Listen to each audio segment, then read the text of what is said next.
शुरुआत इस वक्त की बड़ी खबर के साथ। एलएसी पर चीन से जुड़ी हुई झड़प से ये खबर है। गलवान घाटी में हुई इस झड़प में चीन की सेना का कमांडिंग ऑफिसर भी मारा गया है। 15-16 जून की रात हुई इस झड़प में 40 से ज्यादा चीनी सैनिकों के मारे जाने या फिर घायल होने की खबर है। और इसमें सबसे बड़ी जानकारी ये है कि चीन को भी भारी नुकसान हुआ है। चीन की तरफ जो कमांडिंग ऑफिसर है वो भी मारा गया है। हमारे साथ संदीप बोल जुड़ गए हैं। संदीप, एक बार दर्शकों के लिए बताइए कि चीन के लिए कितना बड़ा झटका है जब चीन की तरफ कमांडिंग ऑफिसर मारा गया है। बिल्कुल, देखिए काफी बड़ा झटका जरूर है। वैसे भी सिर्फ ये चीन की बात नहीं है, अगर किसी भी देश की किसी भी सेना के कोई अगर कमांडिंग ऑफिसर लेवल का आदमी अगर शख्स जो है मारा जाता है तो जाहिर सी बात है उसके लिए बहुत बड़ा सेटबैक है। और खास तौर पे कि अगर चीन की हम लोग बात करें, चीन की सेना और भारतीय सेना में बहुत अंतर है। चीन की सेना जो है वो जबरदस्ती सेना में भर्ती किए जाते हैं, वो अपने से नहीं आते। और ऐसे में अगर वहां पे इस तरह की कैजुअलिटी होती है तो जाहिर सी बात है कि वहां पे स्थितियां जो है खराब हो सकती है चीन की सेना में ही। तो इसीलिए जो है ये बिल्कुल भी चीन अपनी तरफ से कभी भी क्लेम नहीं करने वाला है कि उनके यहाँ पे जो है इस तरीके की जो है घटना हुई है। बिल्कुल चीन के लिए एक बड़ा झटका है। संदीप, आप हमारे साथ बने रहिए क्योंकि एक और बड़ी खबर आ रही है। एलएसी पर झड़प में मारे गए चीन के सैनिकों से जुड़ी खबर यह है कि झड़प में चीन के मारे गए और घायल सैनिकों की संख्या 40 से बहुत ज्यादा हो सकती है। समाचार एजेंसी एएनआई के मुताबिक गलवान घाटी में जिस तरह से चीन के हेलीकॉप्टर और एम्बुलेंस की आवाजाही अचानक बढ़ी है, उससे अंदाजा लगाया जा सकता है कि बड़ी संख्या में चीन के सैनिक या तो मारे गए हैं या फिर घायल हुए हैं। हालांकि अभी चीन की तरफ से अपने मारे गए सैनिकों के बारे में कोई सही संख्या सामने नहीं आई है, लेकिन एलएसी पर बड़ी संख्या में एम्बुलेंस और हेलीकॉप्टर की आवाजाही से अंदाजा लगाया जा रहा है कि चीन के मारे गए सैनिकों की संख्या 40 से कहीं ज्यादा हो सकती है। संदीप, चीन लगातार इस बात को छिपा रहा है कि आखिर कितने मारे गए, लेकिन जिस तरह से वो अफेक्टेड इलाके में अपनी एम्बुलेंस और अपने हेलीकॉप्टर्स भेज रहा है, उससे साफ दिख रहा है कि चीन की तरफ डैमेज काफी ज्यादा हुआ है।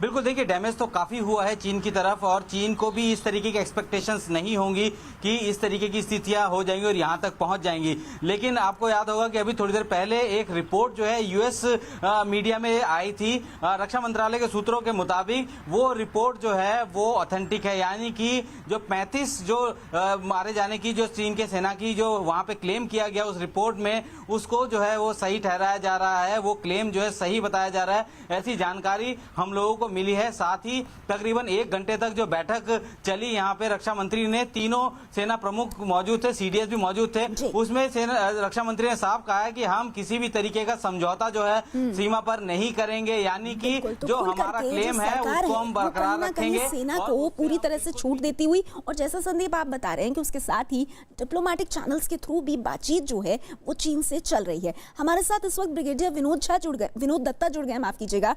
ब्रिगेडियर दत्ता, मैं आपसे जानना चाहूंगी, चीन हालांकि अपनी तरफ जो कैजुअलिटी हुई है उसका सही फिगर कभी नहीं बताएगा, लेकिन 40 से ज्यादा की मौत होना, इसके अलावा कमांडिंग ऑफिसर का भी मारा जाना, इसको आप किस तरह से देख रहे हैं सर? देखिए, जो भारतीय ट्रुप्स 16 बिहार पलटन जो वहां तैनात थी, उसने विवेक और वीरता दोनों का परिचय दिया है। कुछ ही दिन पहले दोनों कमांडिंग ऑफिसर्स में ये बातचीत हुई थी और फ्लैग मीटिंग भी हुई थी, और दोनों ने ये इच्छा जाहिर की थी कि हमें इसे म्यूचुअली सॉर्ट आउट कर लेना चाहिए था। जैसा कि चीन का नेचर है या उनके खून में इस तरह की जो बगावत या जो जिसे कहते हैं कि ट्रेचरी उनके यहाँ भरी हुई है, तो जब उन्होंने देखा पलटन ने कि चीनी दोबारा अपने टेंट्स लगा रहे हैं और अपने इस एरिया को स्ट्रेंथन कर रहे हैं, तो कमांडिंग ऑफिसर साहब ने जाके उनसे बातचीत करने की कोशिश की, और बजाय इसके कि इसमें कोई डायलॉग होता, उन्होंने उन पे हमला बोल दिया। और वो हमला इतना घातक था कि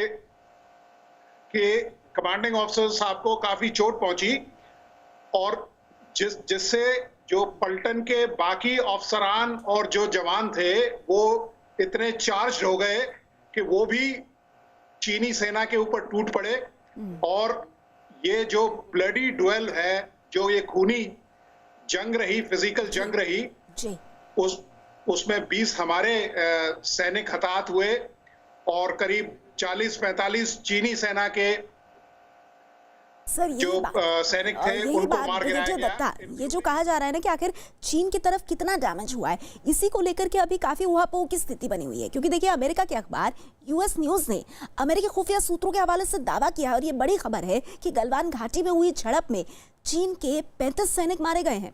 यूएस न्यूज के मुताबिक चीनी सेना का एक बड़ा अफसर भी इस झड़प में मारा गया है, जिसके बारे में कहा जा रहा है कि वही कमांडिंग ऑफिसर था। अमेरिकी अखबार के मुताबिक झड़प के दौरान भारत और चीन के सैनिकों ने डंडों और चाकुओं से एक दूसरे पर हमला किया था। तो अमेरिकी अखबार यूएस न्यूज का यह दावा है। संदीप हमारे साथ हैं। संदीप, जरा संक्षेप में बताइएगा, लेकिन उस इलाके के बारे में बताइए, क्योंकि ये कहा जा रहा है कि जिस तरह का वो इलाका है, 35 की संख्या जरा ठीक नहीं बैठ रही है, क्योंकि उस इलाके में हो सकता है कि चीन का और ज्यादा बहुत डैमेज हुआ हो। बिल्कुल, देखिए जिस तरीके का इलाका है वो बहुत ज़्यादा फ्लैट इलाका नहीं है। पहाड़ी और नदी के किनारे जो है, जो वहाँ पे गलवान रिवर है, उसके बैंक में, यानी कि उसके किनारे पे इस तरीके की झड़प हुई है। तो वहाँ पे जब अगर धक्का मुक्की होती है, झड़प होती है, तो जाहिर सी बात है कि जो 35 की संख्या है ये बढ़ सकती है, क्योंकि चीन की तरफ के सैनिक भी अभी भी वो भी लापता हैं। कई सारे ऐसे हैं, हो सकता है कि धक्का मुक्की के चलते जो है वो जो है गलवान नाले में गिरे हों और वो बह के जो है वो श्योक नदी की तरफ तक आ गए हों। तो अभी जब तक बॉडी उनकी रिट्रीव नहीं करती, क्योंकि अब वो भारतीय इलाके में होंगी, अगर वहां से कोई भी मिसिंग पानी के रास्ते जो है बहता हुआ अगर आता है तो वो भारतीय इलाके में होगा। और ऐसे में चीन जो अभी तक दावा कर रहा है कि उनका जो है अभी कोई कैजुअलिटी नहीं है, किसी भी तरीके के नंबर्स उन्होंने नहीं जारी किए हैं। अगर भारत तो कोई दम ही नहीं है, अगर चीन ये कहता है कि कोई कैजुअलिटी नहीं है, तो चीन के इतने सारे हेलीकॉप्टर और एम्बुलेंसेज उस इलाके में क्या कर रहे हैं, ये सबसे बड़ा सवाल उठेगा। लेकिन इस बीच एक और बड़ी खबर आ रही है दिल्ली के ब्रिटिश उच्चायोग से, जिसने एलएसी पर भारत और चीन के सैनिकों के बीच हुई झड़प पर चिंता जताई है।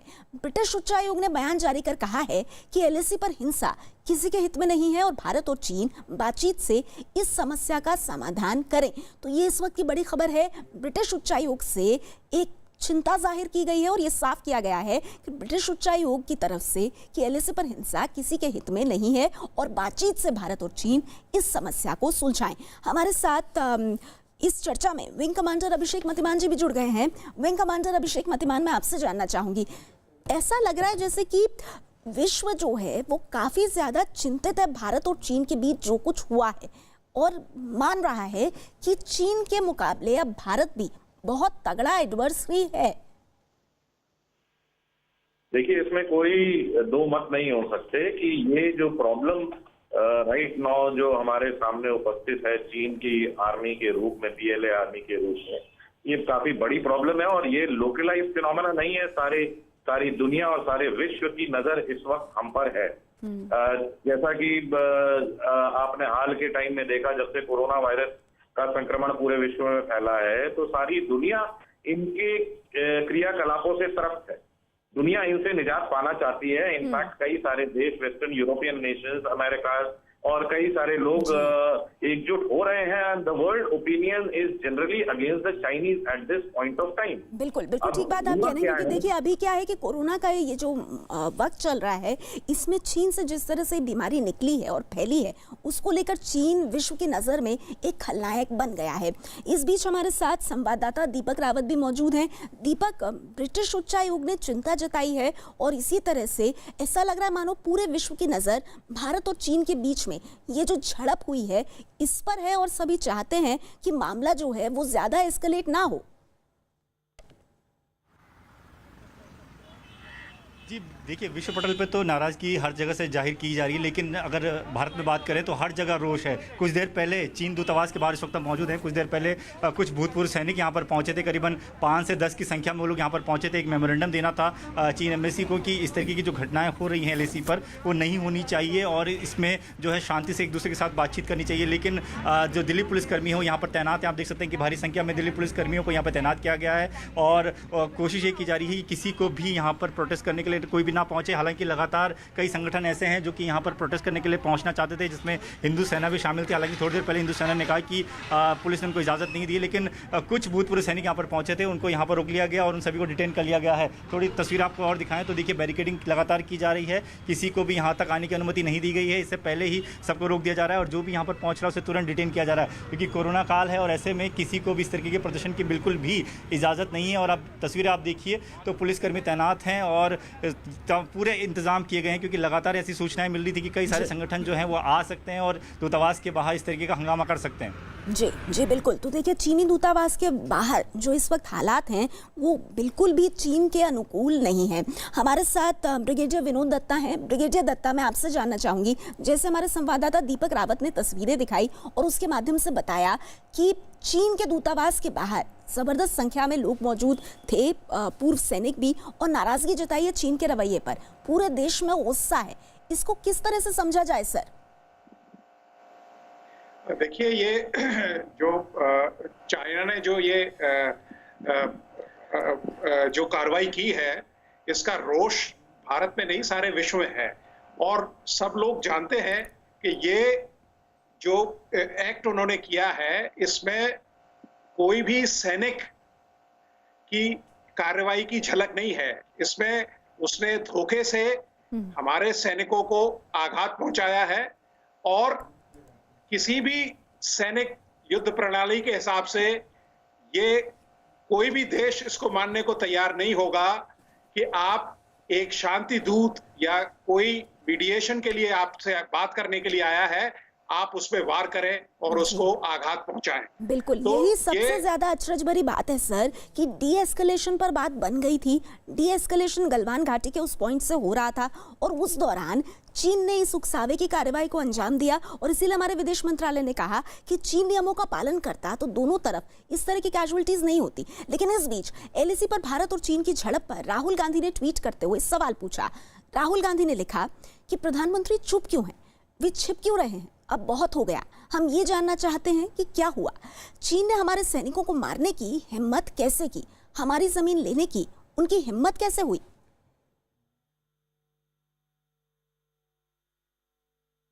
दो दिन पहले हिंदुस्तान के 20 सैनिक शहीद हुए, उनको उनके परिवारों से छीना गया। चाइना ने हिंदुस्तान की जमीन छीनी है, हमारी जमीन हड़पी है। प्रधानमंत्री जी, आप चुप क्यों हैं?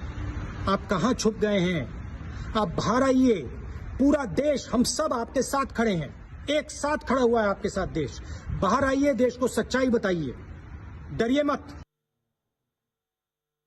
बीजेपी नेता राकेश सिन्हा ने चीन की चाल पर राहुल गांधी के सवाल पर पलटवार किया और कहा कि उन्हें विपक्ष के नेता की तरह परिपक्वता दिखानी चाहिए। राकेश जी, जिस तरीके से पूरी घटना सामने आई है जो परसों रात को हुई है, पूरे देश में इसको लेकर के गुस्सा बना हुआ है। लोग कई तरह की बातें कर रहे हैं, लोग कह रहे हैं कि चीन को भी उसी तरीके से अब जवाब देने का समय आया है। देखिए, भारत की जनता में क्रोध स्वाभाविक है। जिन जवानों ने वीर गति पाई है, ऐसे वीर जवानों के एक एक बूंद खून का हिसाब लिया जाएगा। सांसद हैं राहुल गांधी, उन्होंने कई तरह के सवाल उठाए हैं। उन्होंने कहा है कि प्रधानमंत्री चुप क्यों हैं, उनके कोई बयान सामने नहीं आया, उस पर वो सवाल उठा रहे हैं कि वो ये भी कह रहे हैं कि देश को सच बताया जाए। देखिए, राहुल गांधी सर्जिकल स्ट्राइक पर भी सेना से सच पूछ रहे थे। यह 1962 का युग नहीं, 2020 है। यह नेहरू का भारत नहीं, मोदी का भारत है। यदि चीन के नापाक हरकतों का हम हिसाब चुकाएंगे। विंग कमांडर अभिषेक मतिमान जी हमारे साथ हैं। मतिमान जी, जिस तरह से राहुल गांधी सवाल पूछ रहे हैं, उन सवालों का आप जायज ठहराते हैं कि आपको लग रहा है कि सरकार को इस वक्त लोगों के सामने आकर इस मसले पर बात रखनी चाहिए या फिलहाल इस मसले को सुलझाने पर ध्यान दिया जाना चाहिए? देखिए, जहां तक राहुल गांधी साहब का और उनके सवालों का जवाब देने की बात है, it is completely irrelevant in the prevailing circumstances. जो स्थिति चल रही है और जो बॉर्डर पे एक्शन चल रहा है और मंडे नाइट जो जिस तरह का एक्शन किया गया है हमारे फौजियों के अगेंस्ट, हम पता नहीं क्यों वर्ड्स को इतना मिक्स करके हर चीज को मेलो डाउन क्यों कर देते हैं। जो केस हुआ है सोमवार रात को हमारे फौजियों के साथ, जिसमें हमारे एक कर्नल साहब और इनिशियली रिपोर्ट आई थी कि 2 जवानों की मृत्यु हुई थी, उसके बाद पता चला कि 30 जवान और शहीद हो गए हैं। तो ये एक केस जो है it is a clear cut case of an ambush, मतलब कि ये प्री प्लान्ड मर्डर है। जब आप नेगोशिएशंस के लिए एक तरफ आप ऑफिशियल तौर पे वक्तव्य देते हो कि आप डीएस्केलेट कर रहे हैं, और उसके बाद जब पेट्रोलिंग पार्टी या चेकिंग के लिए जाते हैं, तो आप जब नेगोशिएशंस के लिए जाते हैं आगे फर्दर नेगोशिएशंस के लिए और चेक करने के लिए ग्राउंड रियलिटी की फौजें कितनी पीछे चली गई हैं, तो आप एम्बुश दे करके उनको बेटन्स एंड स्टिक से मार के, मान लीजिए अगर गोली नहीं भी चली, तो हम इस चीज से इतना प्रभावित क्यों हो जा रहे हैं कि गोली नहीं चली, गोली नहीं चली। भाई आज की परिस्थिति और आज की रियलिटी तो ये है कि भले ही गोली नहीं चली, लेकिन आपके फौजियों को बड़ी ही निर्मम तरीके से उनकी हत्या करी गई। जो इनपुट चीन उलझा क्यों? सवाल यह है कि चीन जो एक इस वक्त में पहले ही बुरी तरह से अलग थलग किया जा चुका है, वो उलझा क्यों? इस पर मैं चर्चा करूं उससे पहले लद्दाख की गलवान घाटी में सोमवार रात को भारत और चीन के सैनिकों में हिंसक झड़प में 18 बिहार रेजिमेंट के कमांडिंग ऑफिसर कर्नल संतोष बाबू समेत 20 जवान शहीद हो गए। जान गंवाने वाले अन्य जवान भी इसी रेजिमेंट के बताए जा रहे हैं।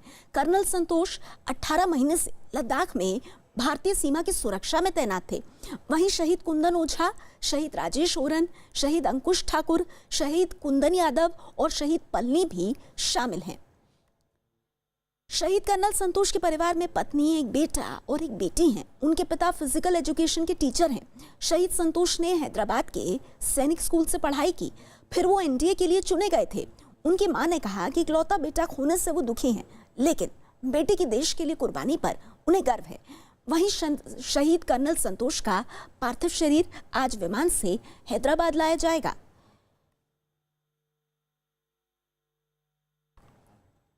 इस बीच हिमाचल प्रदेश के हमीरपुर में अंकुश ठाकुर की शहादत की खबर से पूरे जिले में लोग गमगीन हैं।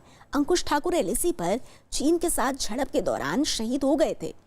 अंकुश ठाकुर 21 साल के थे और साल 2018 में पंजाब रेजिमेंट में भर्ती हुए थे। भारत चीन सीमा पर हुई झड़प में घायल जवान गणेश राम कुंजाम कल शहीद हो गए। इसके बाद छत्तीसगढ़ के कांकेर में शहीद के घर पर मातम पसरा हुआ है। शहीद गणेश साल 2011 में भारतीय सेना में भर्ती हुए थे और 1 महीने पहले ही उन्हें भारत चीन सीमा पर पोस्टिंग मिली थी। झारखंड के साहिबगंज जिले के दिहारी गांव के 26 साल के शहीद कुंदन ओझा 17 दिन पहले ही पिता बने थे, लेकिन अपनी बेटी का वो चेहरा तक नहीं देख पाए। उनके पिता रविशंकर ओझा किसान हैं। कुंदन 2011 में बिहार रेजिमेंट कटिहार में भर्ती हुए थे। 3 साल पहले उनकी शादी हुई थी। परिजनों के मुताबिक शहीद कुंदन 5 महीने पहले घर आए थे। 15 दिन पहले उनसे फोन पर बात हुई थी। तो इन वीर जवानों को वाकई में देश सलाम करता है। एक ऐसे पिता जो देश के जवान के तौर पर फ्रंट पर लड़े, अपनी जान गंवाई और अपनी बच्ची को, मासूम बच्ची का चेहरा नहीं देख पाए, लेकिन देश की रक्षा के लिए कुर्बान हो गए। लेकिन इस बीच एक और खबर, और उसके बाद जिस तरह से हमारे जवानों की शहादत हुई उस पर भी हम चर्चा करेंगे। लेकिन एलएसी पर चीनी सेना से झड़प से जुड़ी एक बड़ी खबर आ रही है केंद्र सरकार की तरफ से। सूत्रों के मुताबिक केंद्र सरकार ने तीनों सेनाओं को हर मुश्किल परिस्थिति के लिए तैयार रहने को कहा है। सूत्रों के मुताबिक थल सेना, वायु सेना और नौसेना तीनों हाई अलर्ट पर हैं और सेना की टुकड़ियों को आगे बढ़ने के संकेत दिए गए हैं। सूत्रों के मुताबिक किसी भी हालात से निपटने के लिए सेना के कमांडरों को खुली छूट दे दी गई है और वो मौके के मुताबिक जवाबी कार्रवाई कर सकते हैं। जानकारी के मुताबिक आईटीबीपी को भी सेना के तहत रखा गया है, यानी कि आईटीबीपी के जवानों की तैनाती अब सेना के अफसरों के आदेश पर होगी। तो एलएसी पर चीन से विवाद से जुड़ी ये इस वक्त की बहुत बड़ी खबर है, सबसे बड़ी खबर है। सूत्रों के मुताबिक तीनों सेनाएं हाई अलर्ट पर हैं और इसके साथ ही आईटीबीपी को भी हाई अलर्ट पर किया गया है। सेना को छूट दी गई है और सेना को बहुत ही स्पष्ट संदेश दिया गया है कि आपको कार्रवाई की खुली छूट है, आप हाई अलर्ट पर रहें। मौके के मुताबिक जवाबी कार्रवाई की छूट की जानकारी हमें सूत्रों के हवाले से मिल रही है।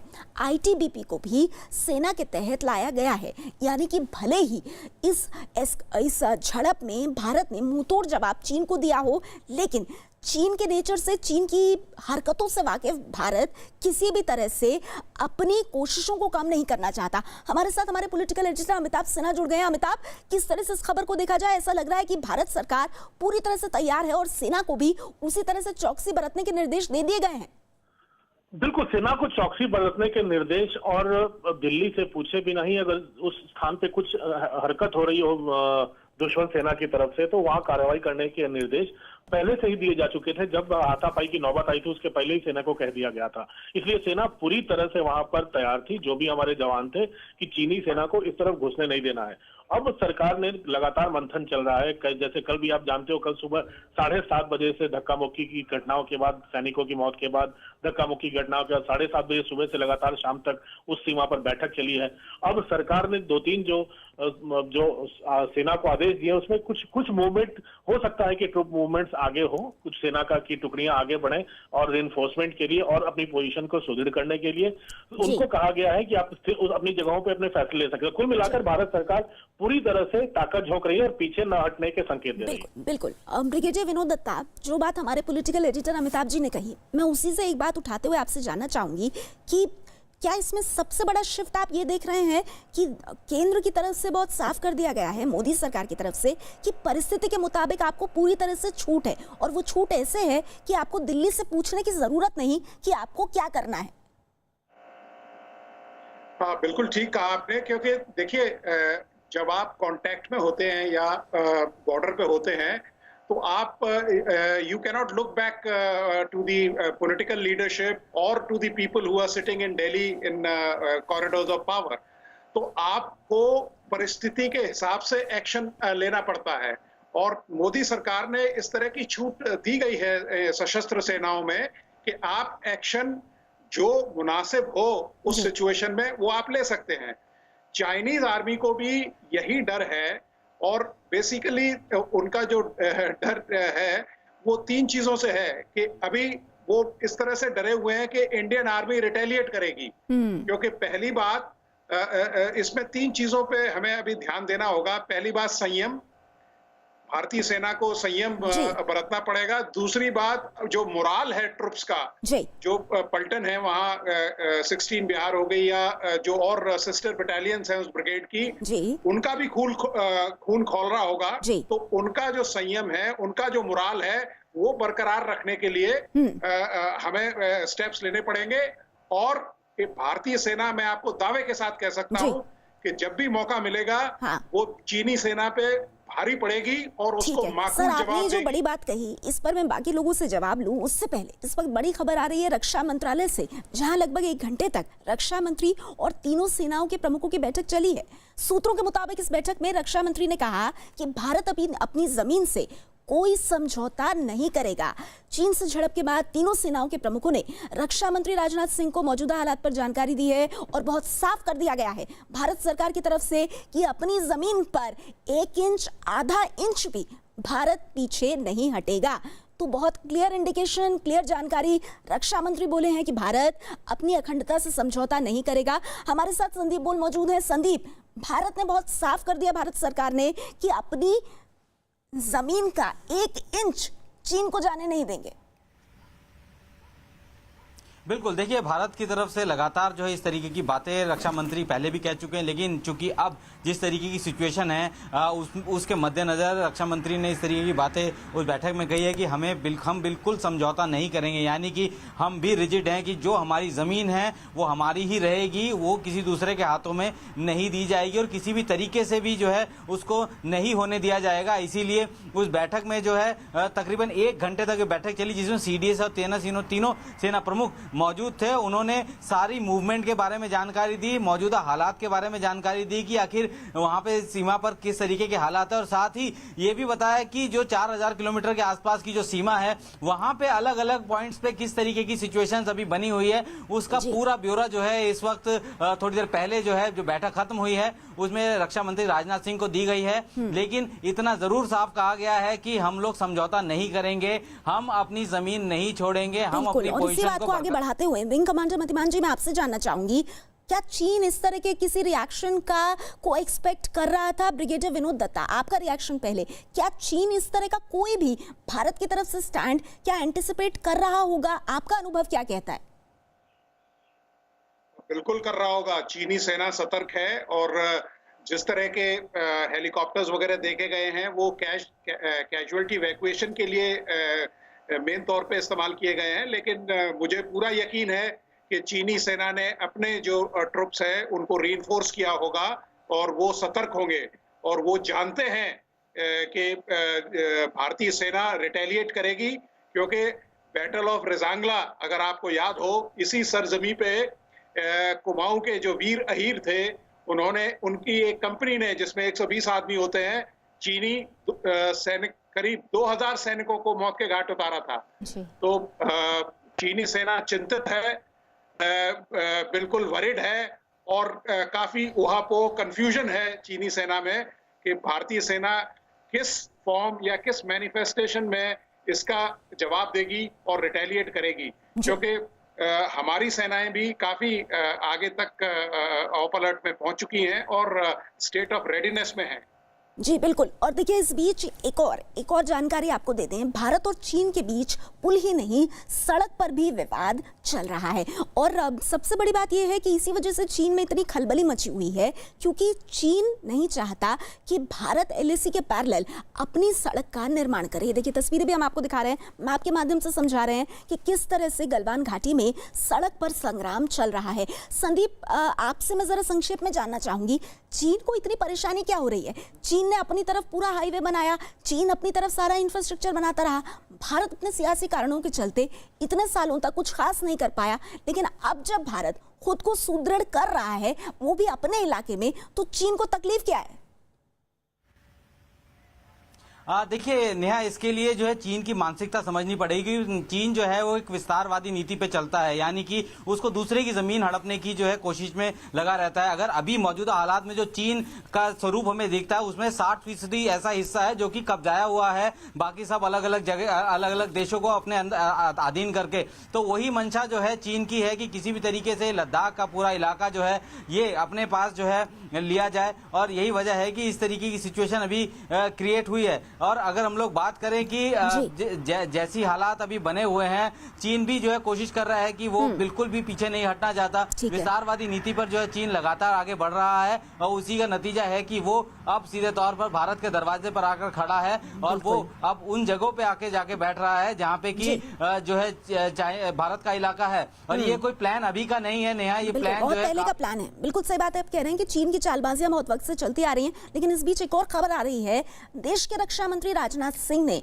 जो जवान हमारे शहीद हुए उनकी शहादत पर बोले हैं। रक्षा मंत्री, उन्होंने कहा है कि उन्होंने दुख तो जताया ही है, साथ ही उनकी वीरता को सलाम भी किया है। जवानों की शहादत पर रक्षा मंत्री ने दुख जताया। हम आपको बता दें कि एक अधिकारी, एक अफसर सहित, कमांडिंग ऑफिसर सहित हमारे 20 जवान शहीद हुए। जो 15 और 16 की रात जिस तरह से भारत और चीन के बीच झड़प हुई, रक्षा मंत्री बोल रहे हैं कि जवानों की शहादत को देश नहीं भूलेगा। हमारे साथ विंग कमांडर अभिषेक मतिमान जी हैं। विंग कमांडर अभिषेक मतिमान जी, ये जो फीलिंग है कि जवानों की शहादत देश नहीं भूलेगा, ये हम सबके अंदर होती है सर, इससे कोई मतलब दो राय नहीं है इसमें। लेकिन इनका जो परिवार है इन जवानों का, उनके लिए, या ये जो जवान शहीद हुए, इनके लिए सच्चा ट्रिब्यूट क्या होगा सर? खास तौर पर अगर चीन को जवाब देना है तो सच्चा ट्रिब्यूट क्या होगा? देखिए, बिल्कुल बड़ा ही सही सवाल आपने पूछा है। जो फैमिलीज हैं जिन्होंने अपने बच्चे, अपने भाई बंधु खोए हैं इस एक्शन में, उनके लिए सच्चा ट्रिब्यूट, सच्ची श्रद्धांजलि यही होगी कि चीनी फौज जो हमारे इलाके में आकर बैठी है उसको निकालकर बाहर फेंका जाए इमीडिएटली। खाली ये शुभकामनाएं देने से और सांत्वना प्रकट करने से नहीं होगा।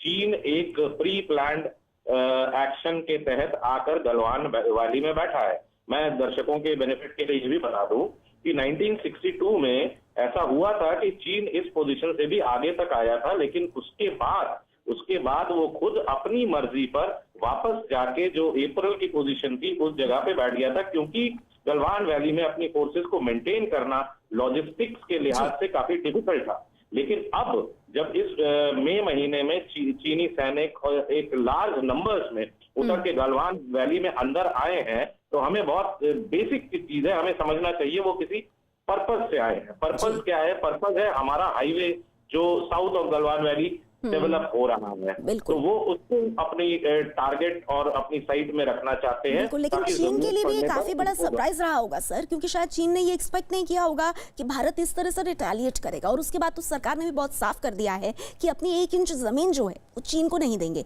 लेकिन इस बीच एलएसी पर चीन के सैनिकों की हरकत पर देश भर में गुस्से का माहौल है। लद्दाख के गलवान में 20 भारतीय सैनिकों की शहादत के बाद कई जगह लोग और राजनीतिक कार्यकर्ता सड़कों पर उतरे और उन्होंने प्रदर्शन किया।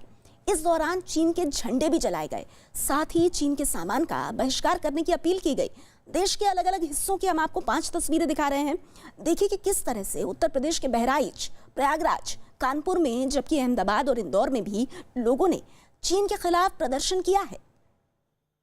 तो तस्वीरें आप देख रहे हैं प्रयागराज की, अहमदाबाद की, इंदौर की, कानपुर की। पूरे देश में इस तरह का माहौल है, चाहे वो बहराइच हो, चाहे वो कानपुर हो। हर तरफ ना सिर्फ चीन के सामान को जलाया गया, बल्कि जो सैनिक, हमारे जो जवान जो शहीद हुए, उनकी शहादत पर बहुत रोष है, बहुत गुस्सा है।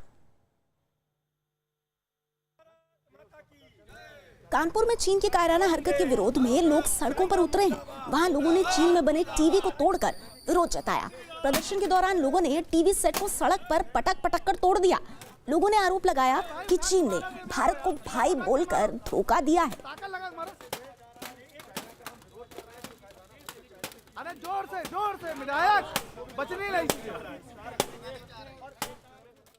उधर उत्तर प्रदेश के प्रयागराज में जवानों की शहादत से नाराज लोगों ने चीन के राष्ट्रपति शी जिनपिंग के पुतले में आग लगाकर विरोध किया। वहां चीन के खिलाफ प्रदर्शन कर रहे लोगों ने भारत सरकार से शहादत का बदला लेने की मांग की। लोगों ने मांग की कि सरकार को चीन के खिलाफ भी पाकिस्तान की तरह ही सर्जिकल स्ट्राइक करके बदला लेना चाहिए। इस बीच छत्तीसगढ़ के जगदलपुर में कांग्रेस कार्यकर्ताओं ने चीन का झंडा जलाकर सैनिकों की शहादत पर विरोध जताया। कांग्रेस कार्यकर्ताओं ने चीन के खिलाफ नारेबाजी भी की। कांग्रेस कार्यकर्ताओं ने भारत सरकार से एलएसी पर चीन की हरकत का तगड़ा जवाब देने की मांग की। शर्मनाक करतूत के लिए कड़ी से कड़ी भर्त्सना करती है और साथ ही प्रदेश कांग्रेस कमेटी के आह्वान पर पूरे छत्तीसगढ़ राज्य के संभाग मुख्यालयों में आज इस घटना की निंदा करते हुए चाइना देश के झंडे जलाए गए हैं। और इसी के तहत आज हमारे बस्तर जिला कांग्रेस कमेटी के द्वारा संभाग मुख्यालय जगदलपुर में गोल बाजार चौक में हमने चीन और चाइना के सैनिकों के, चीन के प्रशासकों की कड़ी निंदा करते हुए इस कायराना हरकत को लेकर आज हमने चाइना देश के झंडों को जलाया। वहीं उत्तर प्रदेश के बहराइच में भी चीन के खिलाफ लोगों की नाराजगी दिखी। वहां समाजवादी पार्टी के कार्यकर्ताओं ने चीन के खिलाफ प्रदर्शन किया। समाजवादी पार्टी के कार्यकर्ताओं ने विरोध जताते हुए भारत सरकार से कड़ा कदम उठाने की मांग की। इस तरह से चीन ने भारत पर हमला किया है और हमारे जवान शहीद हो रहे हैं, इसलिए हम लोगों ने चीन का पुतला फूंकने का काम किया है। लगातार हमारे नेता आदरणीय मुलायम सिंह यादव जी, पूर्व रक्षा मंत्री माननीय अखिलेश यादव जी लगातार भारत सरकार को, रक्षा मंत्री जी को चेताने का काम कर रहे थे कि हमारा असली दुश्मन चीन है, जो कहीं ना कहीं षड्यंत्र करके हम पर हमला करेगा। लगातार वो चेताने का काम कर रहे थे, लेकिन भारत सरकार ने उस तरफ कोई ध्यान नहीं दिया। इंदौर में भारत के जवानों की शहादत पर गुस्सा देखा। वहां कांग्रेस कार्यकर्ताओं ने चीन का झंडा जलाकर विरोध जताया। कांग्रेस कार्यकर्ताओं के प्रदर्शन के दौरान वहां बड़ी संख्या में पुलिस भी मौजूद रही। एलएसी पर चीन की हरकत पर विरोध जताते हुए पीएम मोदी से सख्त कदम उठाने की मांग की गई।